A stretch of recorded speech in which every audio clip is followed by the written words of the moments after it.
Hello and welcome to a new episode of Ghoulish. My name is Max Booth and I am a host. This is a podcast where I talk to folks about things somehow related to the whole genre. We try to have some fun with it. We try to have a few laughs. I considered whether or not I should continue uploading episodes right now, given everything going on. And in the end, I decided since, we just passed the $500 stretch goal on Patreon, which promised, for reasons that continue to baffle me, that I would begin producing 2 episodes of Ghoulish a week instead of just 1. So I thought, might as well go ahead and do that since we passed that goal. But also, I don't know, we're living in stressful, scary times, and maybe it's okay to continue to produce entertainment because we can't be fucking mad 24/7 or we're gonna burn out. You should stay mad, but also, man, I mean, sometimes you gotta fucking take a minute and relax. And I don't know if this podcast is something that you're going to use to relax, or maybe it's something you listen to as you break glass against walls. I have no preference for how you listen to this podcast, but hey, I hope you will stay mad. I also hope this podcast helps as a little distraction in a time when everything is going fucking crazy. Also, speaking of Patreon, for the month of May, we were able to donate everything we received from Patreon to the Black Lives Matter movement, so that was pretty neat. We sent in a total of $520. And we have awesome patrons to thank for that. So thank you, awesome patrons. If you are not a patron, I am not thanking you because you had nothing to do with this. But you could always become a patron at patreon.com/PMM Publishing. Now, today on the show, I am talking with my good pal, Andrew Hilbert, about the time he grew up in a cult. This might be a recurring segment with Andrew, where we do deep dives into various cults, because we have a fascination with them. Also, my phone just dinged, and I am not going to retake this recording. So you're just going to have that ding in the recording. So deal with it, all right? All right? Fuck the cops. Hey, we've known each other how long now? We've known each other probably 4 years. 5 years? Has to be longer probably than 4. that. 12? Really? I don't know. 12, maybe. I have no 30. concept of time. Wait, how old are you? You're at least I'm 26. 26. Yeah, so we've known each other for about 27 years. How old are you? 25? I don't even know, man. I'm one of those, I can't remember anymore. Your I think baby. I'm 34. Your kid just turned what, 29? Yeah, smoking cigarettes now with her pops. Now, do you mean she's drinking soda pop as she smokes? Yeah, totally. She gets all hopped up on pop. What kind, Mountain Dew? Hopped up on hop. I'm writing this book with Michael David Wilson right now, and he keeps trying to have the protagonist drink a Pepsi. and I keep changing it to Big Red, and it's making him so frustrated because he has no idea what that means, and I find it really amusing. Well, so does a story take place in Texas? Yeah, in Austin, so it makes Yeah, sense. then it has to be a Big Red. That's what I keep telling him. No, Eh, We had Big Red in Indiana, but I never saw anybody even consider drinking it. Now that's all anyone wants. Yeah, Big Red's pretty incredible. So here's the thing: is he angry because he doesn't know what it is? Is that why he's angry, or is he angry because he really likes Pepsi? He just has rage issues. Yeah, I got that sense from him on the yeah. This is horror. Uh, Seemed to be Yeah, short fuse, you know. yeah. He's really violent. So it's something about the British accent, though. It tricks you, fools you into complacency. I wouldn't want to be around him though at a soda machine, I think you mean a pop machine. a pop machine. Yeah, I wouldn't want to be around with a pop I machine. don't know what they call pop in the UK. Pepsi. He's like, hey, it's like over here when we say, hey, give me a Coke, we pretty much mean whatever. Which is But baffling to me. That's a specific brand. You have to. Why? I don't. What's the thought process on that?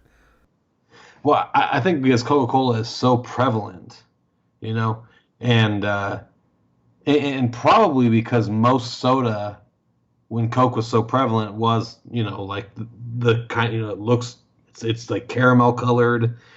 It's got somewhat of a herbal taste, so it doesn't really matter. It's like, you got Coke, Pepsi, RC Cola. Just give me a fucking Coke. No one cares. It's like when I ask for a Sprite and they give me a Sierra Mist, I'm probably not gonna know the difference. Well, isn't that just like the same thing? No, they're not the same thing. One of them tastes like Sprite, and the other tastes like mist from the Sierras. Well, I thought the mist was like the off-brand version of Sprite. No, Sierra Mist is a Pepsi-owned brand. What the fuck? Do you know what this Yeah, man? Pop is it's a cult, man. It has all these it bullshit is. bulbs. Speaking of such things, how would you like to talk about cults with me? Oh, I'd love to. Now, I'd love to. we've known each other, what, 27 years now, and multiple times throughout this friendship, you have told me the uh, the way you were raised, you came up in a cult, and I've listened every time you've told me this. But if you asked me right now to give you any details about your childhood, I would shrug. Yeah, well, that's kind of my brain was wiped as a child. I was forced to wear foil everywhere I went, This is true. and no, not at all. Okay. As far as cults go, I got pretty lucky. You know what I mean? This wasn't like a Heaven's Gate kind of thing. This was like it was a personality guy. His name was Herbert W Armstrong. That's a good name. It's a good name for a cult, and he. So how he came up, he was an advertising man. He wrote like advertising copy, and he discovered that he had a knack for like arguing with people and storytelling and all that kind of stuff. And he wrote these pamphlets. And the way he wrote pamphlets, like biblical pamphlets, he would employ techniques that he learned in advertising, which would be like capitalizing certain letters, underlining things and all that kind of stuff. And so it made it so when you read it, you would read it as if it was a speech. That's kind of how he came up. So he started his own radio show, and the radio. So and from the radio show's Wait, popularity, wait. What? no, no, Wait, goddammit. no, Give me a no. give me a timeline. When is this happening? When is he This is beginning? probably this is probably the 30s or 40s. Oh, okay, cool. Radio shows were dangerous, man. Yeah, it was like a podcast, you know. Around that same time, I don't think this is the same guy, but this other dude was coming up big with his own radio show, and he was like one of those guys, like kind of like Alex Jones. He would sell fake medicine, and I know at one point he came up with this idea of like if you were having issues coming out your dick, he would implant a goat testicle inside of your scrotum, which would somehow make your loads shoot out stronger, but it did nothing. Well, it did nothing but what?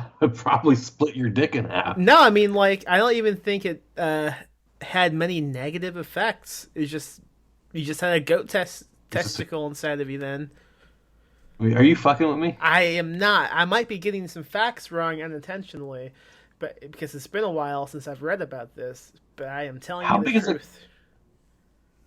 How big is a goat nut? I don't know.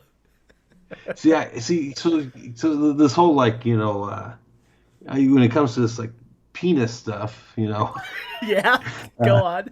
like when it comes to the penis stuff, I'm no expert. How big is a urethra? I don't know. It's smaller than a goat testicle, I'm sure.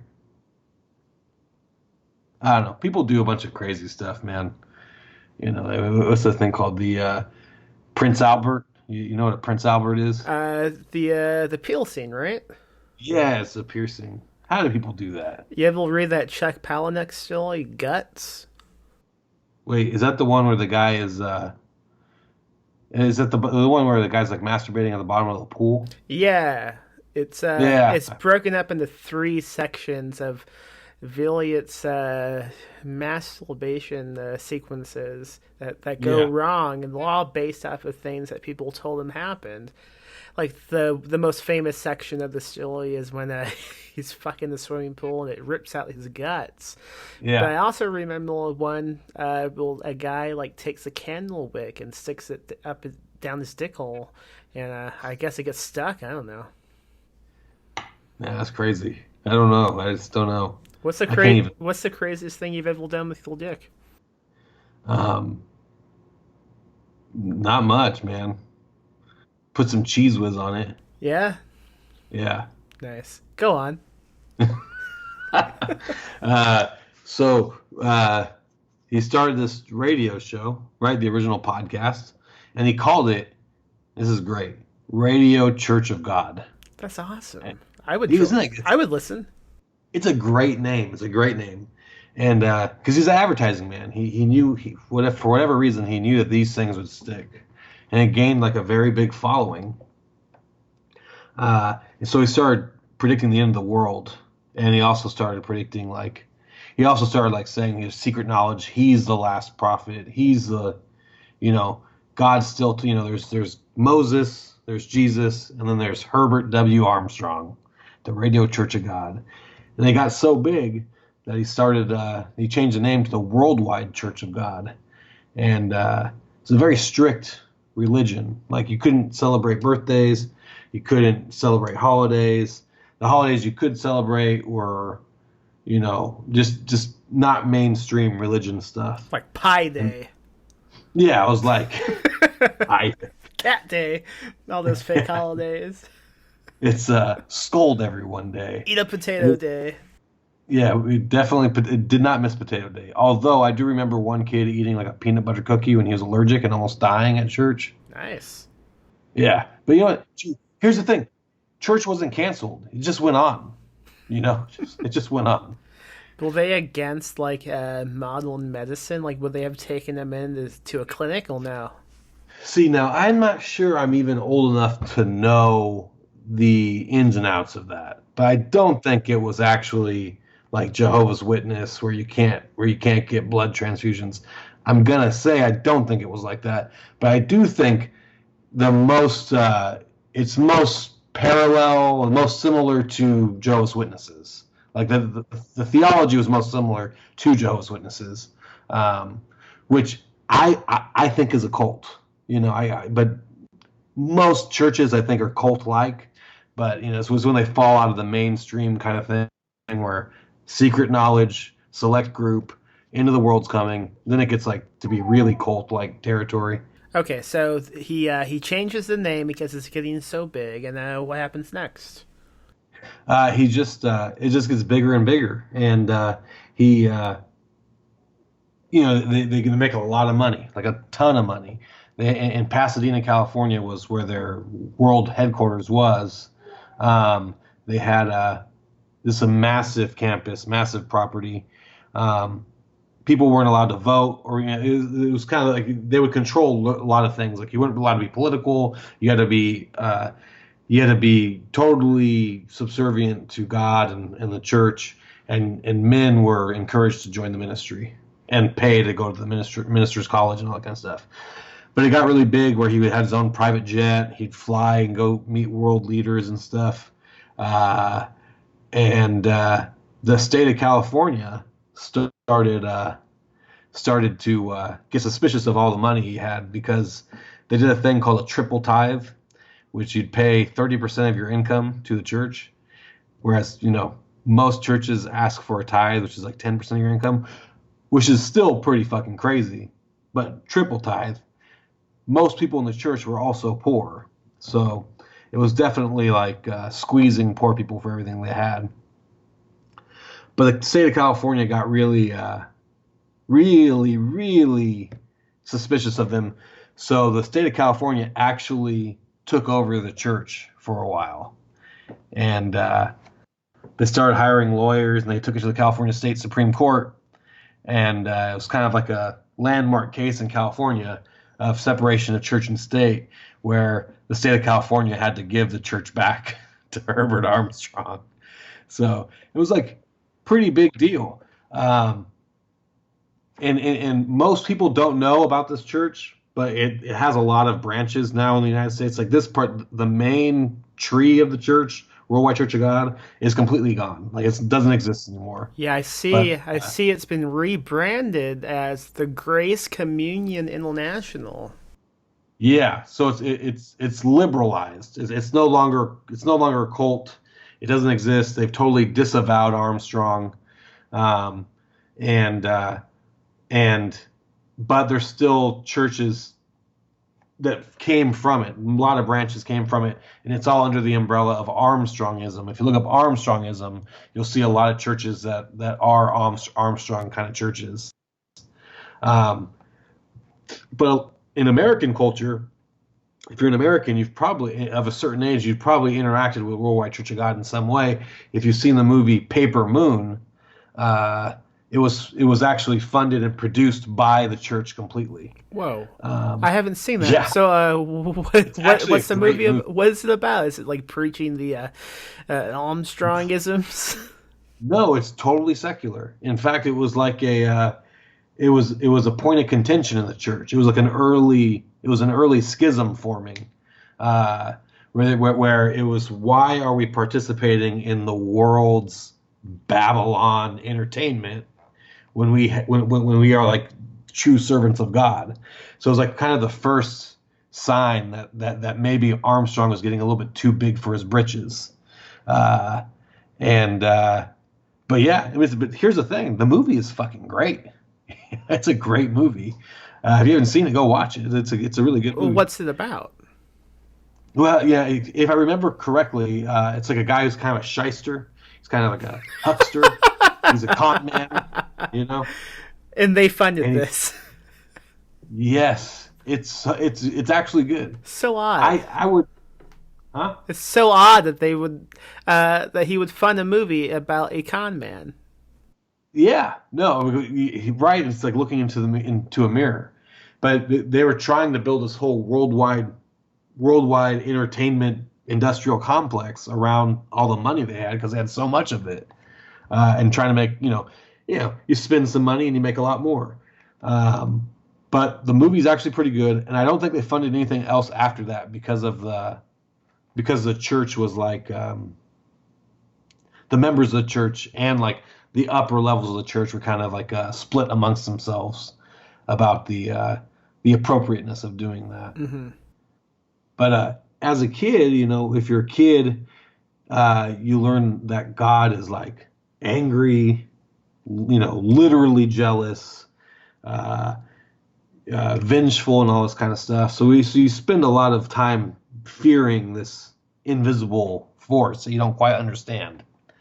And my youngest brother, after like a grueling 3-hour session at church, load up into the van.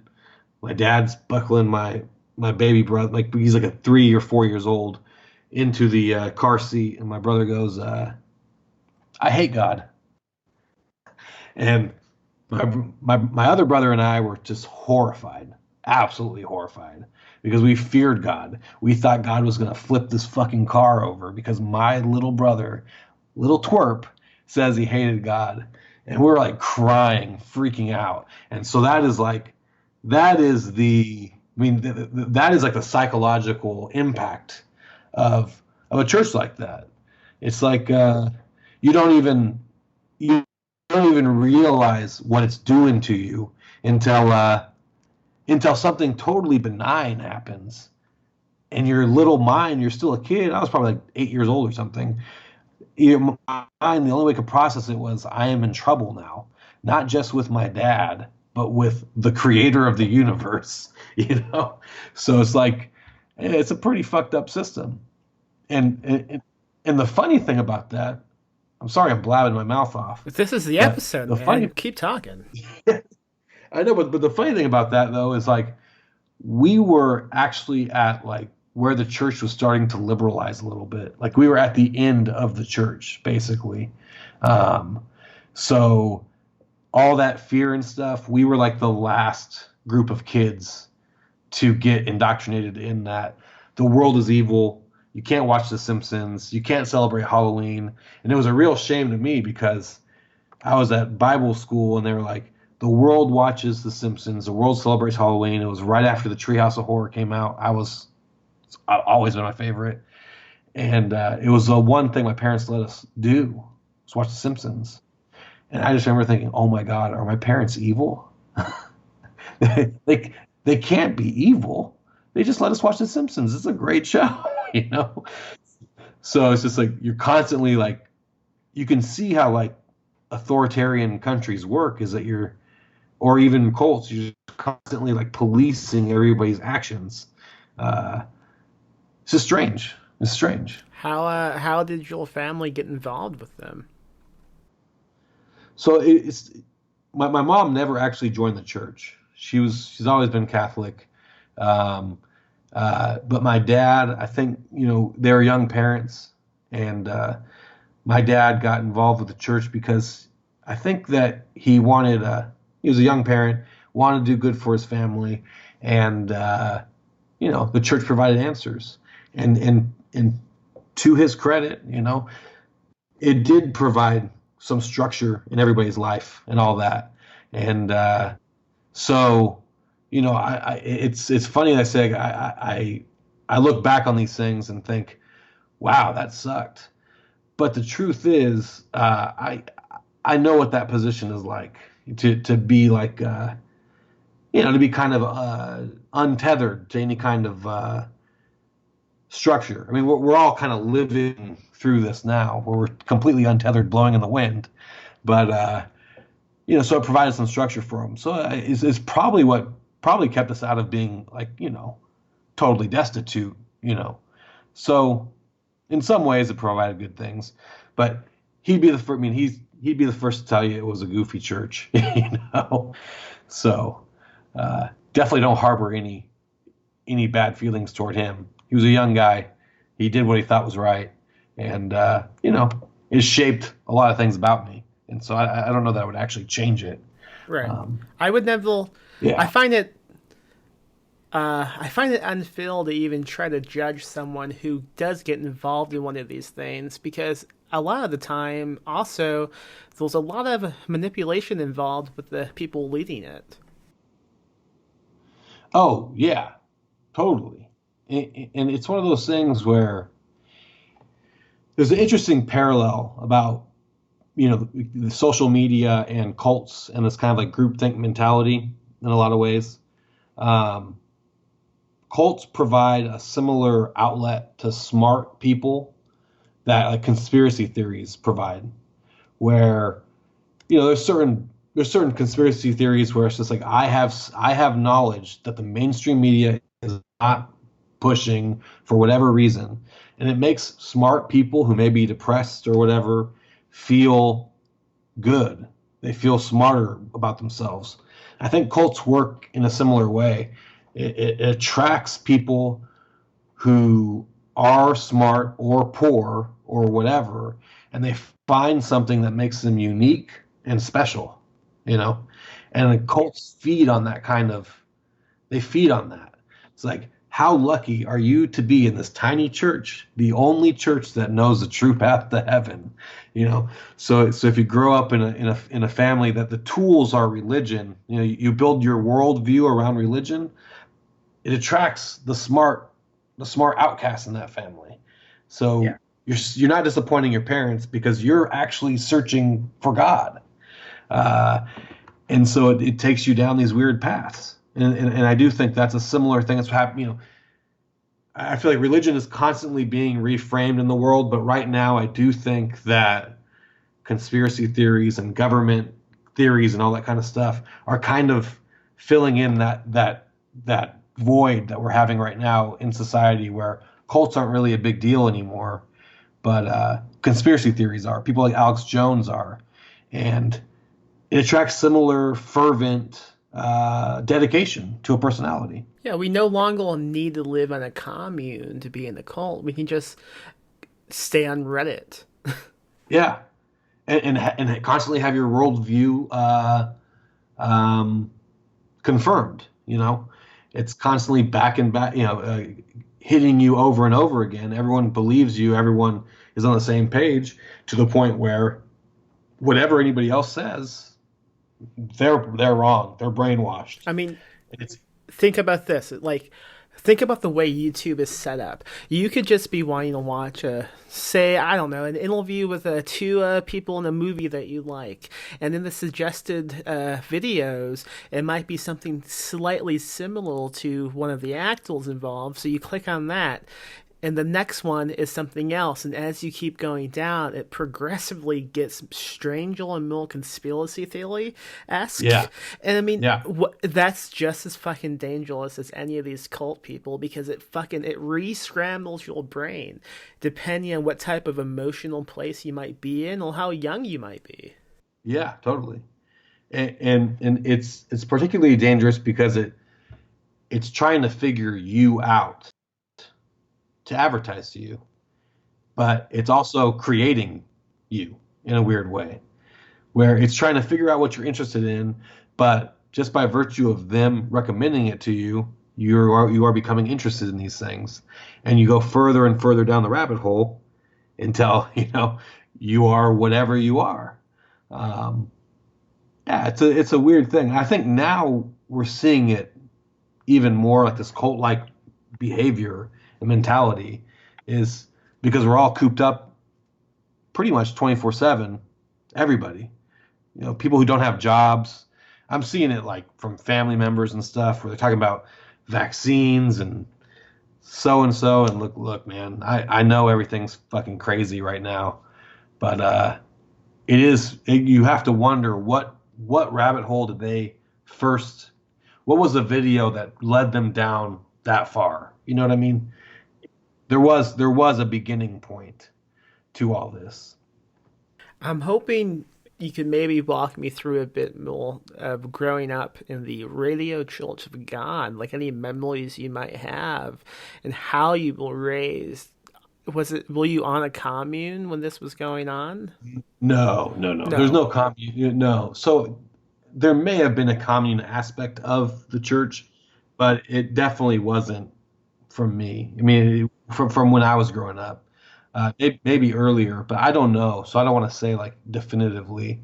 I do know that they did encourage men to join the ministry, and then you lived on campus in Pasadena, California. So maybe that is probably the closest thing to it. Um, but no, basically, church was on Saturday. What? Uh, That's the wrong church, day. it's Idiots. crazy. Yeah. How did they get So, that so it's wrong? kind it's kind of a mix between Jehovah's Witness and Seventh Day Adventists. But church services would range anywhere from an hour to like 4 or 5 hours. So it's just like basically you didn't know what you're getting into, and you spent all day doing it. Um, and yeah, so childhood memories really, really kind of like swirl around like feelings of guilt. We weren't allowed to eat ham or pork, but we were at Chuck E. Cheese for my cousin's birthday, and they were Catholic. They were allowed to eat pork. And they ordered two kinds of pizza, cheese and pepperoni. And I was mischievous. I was being a naughty little boy. Uh-oh. And so I purposely picked the pepperoni one, feigning ignorance. And I ate it. I ate it and I loved it. I tell you what, man, the drive home, I was sick as a dog. And I wasn't sick because of what I ate. I was sick because I was worried. I was sick that God was going to like strike me down, you know? Um, yeah, so I was probably like in second grade at that time. So just like that. So those kind of things are the things I remember the most. Um, when it comes to actual like church services and stuff, I don't know. I just remember they were long and angry, screamy. Um, How long were you guys involved with this organization? When did you guys leave? How did that happen? so there's no like dramatic exit or anything like that. The church was already kind of falling apart. So by the time I was in sixth grade, so I was probably about 12 years old. We were definitely out of it, almost pretty completely. It was like a long, gradual process where it used to be when we were really young, we never missed church ever, never, And yeah, the years went by, and then the church started kind of eating itself and splintering and falling apart. Uh, then we kind of stopped going so often to the point of we just never went ever, and it was over. So it was just kind of a slow process. It just ended one day. That isn't exactly a sexy story, man. I mean, It isn't, man. I was hoping for like you had to flee in the night and you were chased. No, it's not sexy at all. I mean, I say I grew up in a cult, but it's kind of funny because it's like really the most boring. I grew up in the most boring time of the cult. Um, are you a Calvin and Hobbes reader? No, I'm not. Yeah, no, so neither was I. Okay, that was a So, random question. and yeah, I know it's a random question, but I'll tell you why I never even decided to pick it up. Yeah. A lot of our social events as kids, we'd go have dinner at another member's house, and they had kids similar age. We'd play with them. These kids are like goody two shoes, and it didn't jive with me. And their favorite comic was Calvin and Hobbes. And so once I found out that their favorite comic was Calvin and Hobbes, and their parents didn't let them watch The Simpsons, I just never even bothered to open up Calvin and Hobbes. I thought, this is some goody two shoes shit. I'm never going to read this fucking crap. And the funniest thing about that, though, is like the comic is actually probably is really good. It's I'm surprised their parents let them read that. I don't know anything about that comic. I know it is a comic, and I think it might have a lion involved somehow. Did you have any other thoughts or anything you wanted to share about the Radio Church of God? No, not really, but there's some Netflix show. I'll have to fucking text you about it. There's a show. So people had a lot worse experiences in this church than I did, obviously. So I'm not trying to minimize like being lucky growing up in this church, but there's a Netflix show about a guy who was forced gay conversion kind of thing, and it was run through the church. But this was like in the 60s or 70s. So it was like way before I was born, way before my dad even got a sniff of the church. But it was a documentary on Netflix my brother made me privy to because we both grew up in the church. But it was horrifying, So even though my experience was pretty benign, the only thing it left me with that lasted was a crazy sense of guilt and paranoia. But some people, the scars are much deeper, and so to the people who are listening or whatever, thinking that this cult is maybe not even a cult, it truly was a cult. It was an apocalypse cult. They predicted the end of the world many times, and it failed. So it truly was a cult. That brings me a new question. Did any of the apocalypse stuff ever was it ever talked about with your family? Like, was anyone actually panicked about it? No. Yeah, and the reason why is Herbert W Armstrong died like 4 days after I was born. So his last failed apocalypse prediction predates my dad's entry into the church. And the only reason I know so much about this church is because when I was in high school, I started like researching and digging around, trying to figure out why my brain was broken. So I just, there are books on the founder, there are books on it, um, on the church. There's just there's a 60 Minutes with a guy named Stanley Rader, I think, and he was like the lawyer for the church. So all this stuff I kind of mainlined for a year or two, studying this stuff, um, just to kind of figure out what I was actually in when I was a kid. Yeah. I Yeah. mean, I imagine, I mean, I don't even have to imagine. I'm talking to you and I can tell. I mean, it leaves a traumatic feeling, man. I mean, I don't know if this would be considered PTSD, but I mean, it fucking sounds like it. No, saying it's traumatic, whatever. It probably for me it would be like a very large step to take. I just think it did shape the way I see the world for sure, and it shapes a lot of my sense of humor and stuff. But maybe that is some kind of trauma or whatever. But for me, it's just like, dude, whatever. It is what it is. I'm glad I didn't get beat up by any minister or anything like that. It had happened to some kids. Um, Nothing happened to me. Um, yeah, but yeah, it was a strange thing. It was a strange thing. Do you and your family like talk about it still? Like, huh, that was crazy back then, huh? We talk about it, and it kind of makes my dad probably makes my dad feel a little guilty about it. But we just I mean everyone feels everyone kind of feels the same way that I feel about it. It's just it was part of our lives. It's over, and it's now we look back, and it's all pretty funny. We're a close family. I get along with my parents, I get along with my dad, I get along with my mom. So obviously, there's not any damage to anything, the fabric of the Hilbert family. So it was just God maybe got in the middle of us for a little while. Sometimes that happens. Yeah, he's a fucking asshole, dude. Yeah, hey, God, if you're listening, shut up. If you're listening, there's one guy I need you to take care of, okay? Strike his tiny hands down. Well, all right, man. How can folks find you online? And also, you have anything you want to promote? Yeah, so we're talking about the cults.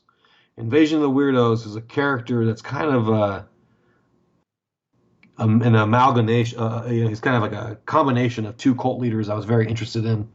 Herbert Armstrong and Felix Manalo, similar characters from different parts of the world, kind of mashed them together for a character in Invasion of the Weirdos who started the podcast Church of God.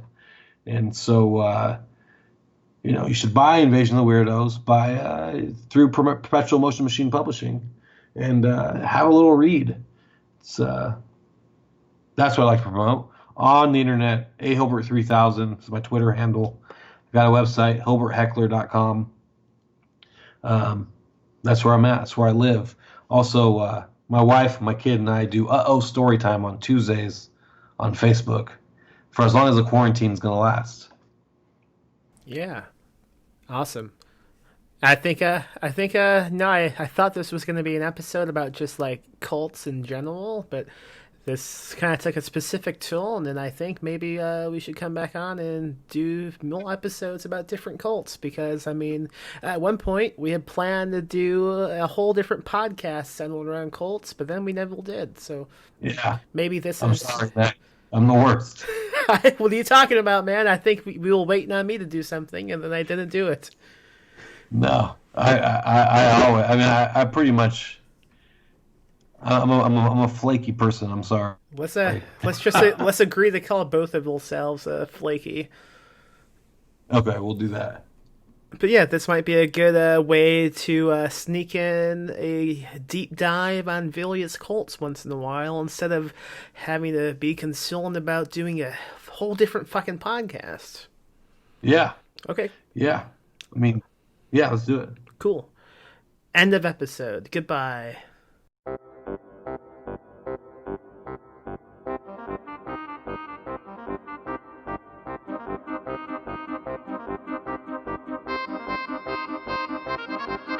Ooh, yeah, thank thank you for listening to a new episode of Ghoulish. If you like what was just screwed into your brainwaves, why don't you go rate and review us on iTunes and support us on Patreon at patreon.com/PMM Publishing. Go buy a book at perpetualpublishing.com. We just released a new novella from Michael David Wilson called The Girl in the Video. It's a pretty good book. Go buy it. I also have a new novel out called Touch the Night from Cemetery Dance, and I think maybe you folks might enjoy it. So yeah, if you like what we're putting out, consider supporting us through the various ways I just told you.